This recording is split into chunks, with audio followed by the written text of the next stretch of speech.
임진왜란이 발발하기 직전 조선은 일본의 이상한 움직임을 눈치채고 통신사를 파견합니다. 이 임무를 맡은 인물이 바로 김성일. 하지만 그가 돌아와 올린 보고는 조선 조정의 판단을 결정짓는 핵심이 되었고 결국 나라를 전쟁의 소용돌이로 몰아넣는 결정적 계기가 되었습니다. 징비록에 기록된 그의 행적은 단순한 과거사가 아닌 외교와 판단의 중요성을 경고하는 살아있는 교훈입니다. 챕터 1 명나라 4대 외교의 그늘 아래 태어난 김성일. 김성일은 1538년 경상도 의성에서 태어났습니다. 조선 중기의 대표적인 성리학자이자 정치가였던 그는 어려서부터 총명하여 성균관에서 학문을 갈고 닦았습니다. 그는 퇴계 이황의 학풍을 이어받았고 유교적 가치에 철저한 인물이었습니다. 하지만 조선 사회는 명나라를 4대의 대상으로 섬기며 외교 정책이 매우 보수적이고 경직된 상황이었고 이러한 환경 속에서 김성일은 충성과 의리라는 가치를 외교적 판단에까지 투영하게 됩니다. 이후 김성일은 관직에 올라 정치와 외교의 요직을 맡으며 이름을 알리게 됩니다. 조정에서는 그를 성실하고 신중한 인물로 평가했고 사림의 중심 인물로 자리매김하게 됩니다. 그러나 바로 이러한 성향이 훗날 임진왜란이라는 국가적 위기 앞에서 치명적인 결과를 낳게 될 줄은 아무도 예측하지 못했습니다. 그가 일본의 통신사로 파견되던 시점은 조선이 가장 긴장해야 할 순간이었고 그 판단 하나가 나라의 운명을 바꿀지도 모르는 중대한 시기였습니다. 챕터 2 일본 통신사로 떠난 운명의 여정. 1590년 조선은 도요토미 히데요시가 일본 전국시대를 통일했다는 소식과 함께 그의 조선 침공설을 의심하기 시작했습니다. 이에 따라 조선 조정은 상황을 파악하고자 일본의 통신사를 파견하기로 결정합니다. 이 임무는 김성일과 황윤길 두 사람이 맡게 되었고 김성일은 부사, 황윤길은 정사로 파견되었습니다. 두 사람은 일본의 분위기를 파악하고 히데요시의 진위를 확인해야 했습니다. 히데요시는 자신을 일본 국왕이라 부르며 조선과 명나라를 동시에 견제하려는 의도를 내비쳤습니다. 그러나 김성일은 일본의 침략 가능성을 낮게 평가했고 그의 시야에 들어온 일본은 통일 직후의 혼란과 조용한 평화가 공존하는 나라였습니다. 그는 히데요시는 군사적으로 위협이 되지 않으며 전쟁의 조짐은 없다고 판단하고 돌아왔습니다. 반면 황윤길은 정반대로 히데요시가 대규모 전쟁을 준비 중이라고 강하게 보고합니다. 조정은 결국 김성일의 판단을 채택합니다. 이때의 선택이 조선의 끔찍한 결과를 초래하게 됩니다.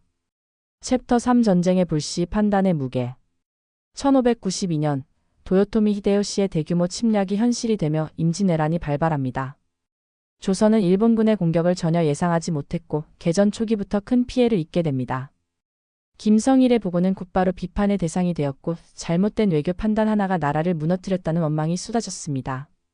징비록에서도 류성룡은 김성일의 판단 착오를 매우 안타깝게 기록하며 당대 조정의 무사한 일과 정보 왜곡이 어떤 비극을 낳았는지 통렬하게 회고합니다. 김성일은 당시 상황에 대해 변명하거나 회피하지 않았고 자신의 판단이 잘못되었음을 수용하는 모습을 보였습니다. 하지만 그 역시 한계가 명확한 조선의 외교체계, 사대주의에 갇힌 조정 분위기 속에서 나온 인물이었기에 단순히 그의 개인적인 실수로만 돌리기엔 복잡한 맥락이 존재했습니다. 징비록은 이러한 구조적인 배경까지도 조명하며 독자로 하여금 보다 넓은 시야에서 당시의 상황을 바라보게 합니다. 챕터 4 조선 사회에 남긴 김성일의 그림자. 임진왜란 이후 김성일은 정계에서 물러났고 이후의 삶은 조용히 학문과 후학 양성에 집중하는 방향으로 흘러갑니다. 그는 여전히 학문적으로는 높은 평가를 받았고 일부 유림사회에서는 그의 인격과 신중함을 긍정적으로 기억하기도 했습니다. 하지만 전쟁의 상처와 그의 외교적 실책은 조선 사회 전반에 긴 그림자를 드리웠습니다. 김성일의 이름은 국가적 오판의 대명사처럼 불리게 되었고 시간이 흘러도 그에 대한 평가는 엇갈릴 수밖에 없었습니다. 징비록은 그를 한 명의 외교관으로만 보지 않았습니다. 당시 조선이 가진 제도적 한계, 정보 수집의 부족, 명분과 실제를 혼동했던 정치적 판단력 등 여러 요소가 복합적으로 얽혀 있었음을 보여줍니다. 김성일은 개인적 판단 실패를 넘어 국가 시스템의 균열을 드러내는 거울이 되었습니다. 결국 그를 통해 우리는 한 사람의 판단이 아닌 구조적 허점이 어떻게 위기로 이어졌는지를 읽어야 합니다. 챕터 5 징비록이 말하는 진실의 무게. 징비록에서 류성룡은 김성일에 대한 단순한 비난보다는 당시 조선이 처했던 정치적 무능과 외교적 맹신을 더 깊이 분석합니다. 그는 김성일이 히데요시의 침략 의도를 보지 못한 것은 개인의 착오일 수 있지만 그 판단 하나에 전적으로 의존한 조정의 시스템이 더 큰 문제였다고 지적합니다. 당시 조정은 황윤길과 김성일, 두 통신사의 상반된 보고에 대해 좀 더 종합적이고 다면적인 판단을 내렸어야 했지만 결과적으로는 보수적이고 낙관적인 시선을 택했습니다. 이러한 실책은 단지 외교의 실패가 아닌 정보 해석과 정책 결정 과정 전체의 결함을 의미합니다. 징비록은 단순한 회고록이 아닌 국가를 운영하는 방식에 대한 고발서처럼 읽히며 김성일의 보고는 그 중심에 위치한 사건이 됩니다.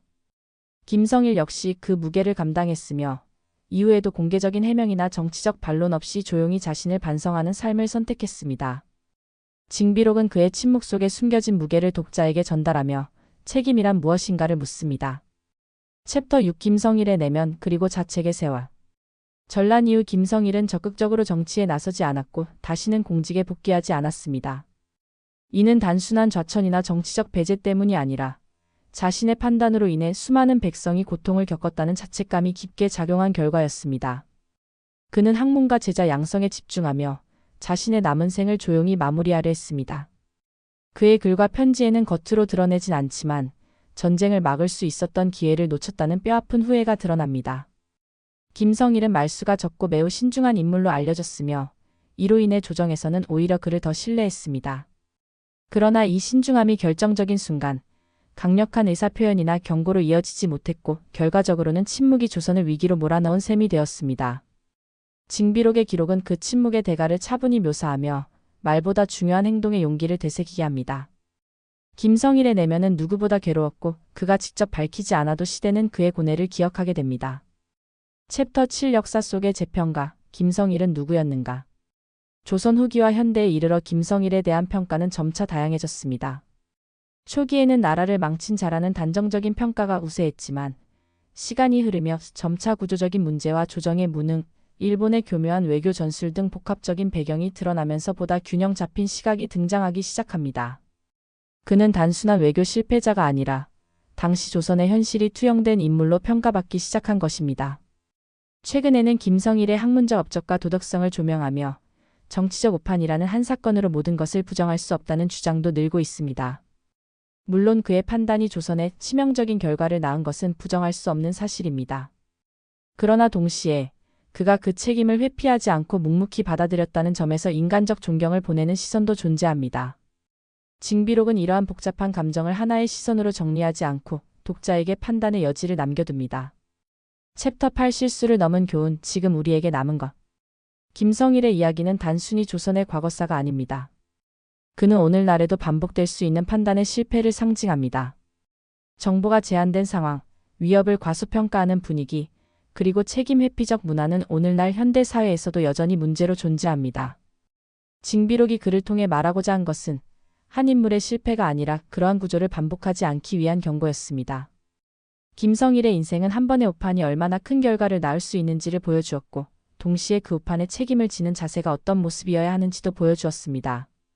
비록 그는 국민 영웅도 정치적 승리자도 아니었지만 역사 앞에서 도망치지 않았다는 점에서 그는 기억할 가치가 있는 실패자입니다.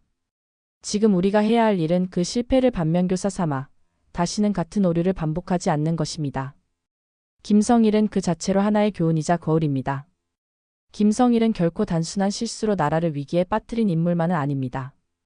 그는 조선의 외교 시스템, 정보 해석 구조, 그리고 시대 정신이 만들어낸 비극의 중심에 있었던 인물이며 우리에게는 판단의 중요성을 끊임없이 상기시켜주는 존재입니다. 그가 짊어진 침묵과 고통, 그리고 징비록의 남은 기록은 오늘날에도 여전히 유효한 메시지를 담고 있습니다. 또 다른 이야기가 궁금하다면 구독과 좋아요 부탁드립니다.